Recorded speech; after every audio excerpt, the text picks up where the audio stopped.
Welcome to Ecodriver. My name is Helmut. This video is one of two with the Hyundai Kona Electric. This video is to find out about the pure mountain consumption. I want to show that hills and descents don't necessarily mean that the consumption must be higher than when driving in the flat. And I also want to find out about the ability to regenerate. Hyundais are known for their efficiency, and part of this is the regen. My aim is also to show that the effective regen rate on the road under almost perfect conditions is no way near those 70, 80, 90% you sometimes hear people talking about. The other video about this car is the real-life consumption test on the Ecodriver loop. I put the link in the description box below and at the end of this video, which resulted in a consumption just over 10 kWh per 100 kilometers. The car is the same. We have here the 64 kWh battery with the 150 horsepower motor. Unladen weight is 1,760 kilograms, 3,872 pounds. EPA rates this car at 17.9 kWh per 100 kilometers, what, as we have seen in the other test, is completely unrealistic. WLTP is 14.7, including charging losses, so I guess around 13 without, and we easily beat that. I assume the consumption on the pure up and down roads will be roughly the same as on the Ecodriver loop. Here I show you the loop we are doing. This is about 14 kilometers long. We do this twice anti-clockwise and twice clockwise. After every lap we turn at the roundabout at the lowest point, marked in blue. There and at the highest point, in red, we take the consumption, and at the end we analyze this. Conditions are almost perfect, nice sunny weather, temperatures are around 20 degrees Celsius, 68 degrees Fahrenheit. And I'll show you one full loop in both directions so that you can also enjoy the scenery.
Now coming to the end of our mountain consumption test, and here after 4 laps and around 2000 meters, 6000 feet of climbing and downhill, we see 11.0 kilowatt hours per 100 kilometers.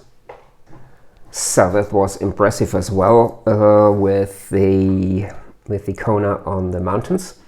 And if you analyze the whole trip, we have done 4 loops, overall 56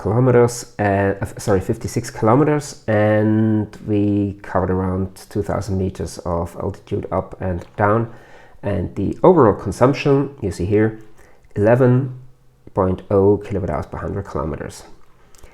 And the other interesting thing is here the regen rate. We see here it's 48%.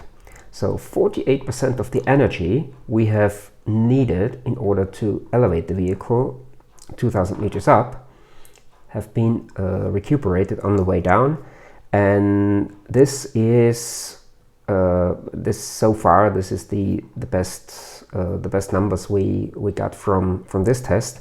I've done a couple of those tests already, and if you compare this with other vehicles like the Mustang Mach-E, where we only had 35%, then this tells you that this is a very efficient drivetrain, a very efficient electric motor. If you compare these 11 kilowatt hours per 100 kilometers with the 10.6 we had on the Ecodriver loop, then as I said in the video, I want to show that there's no excuse for higher consumption just because it's going up and down. Here you see it's 4% higher, and I think that's moderate. I've done this test with other vehicles. I stayed even below the consumption on the Ecodriver loop, and this shows that it's all about the driver. It's a little bit about the vehicle, about the regen rate, but at the end it's the driver who decides how much you consume and how far you get with the vehicle. If you want to see the video on the Ecodriver loop with the Hyundai Kona, you can find this video here. And here you can find the video of the Ecodriver loop with the Ioniq 5. If you generally like what I'm doing, feel free to subscribe to this channel, and if you hit the notification bell, you won't miss any new video. Thanks for watching, take care, see you soon.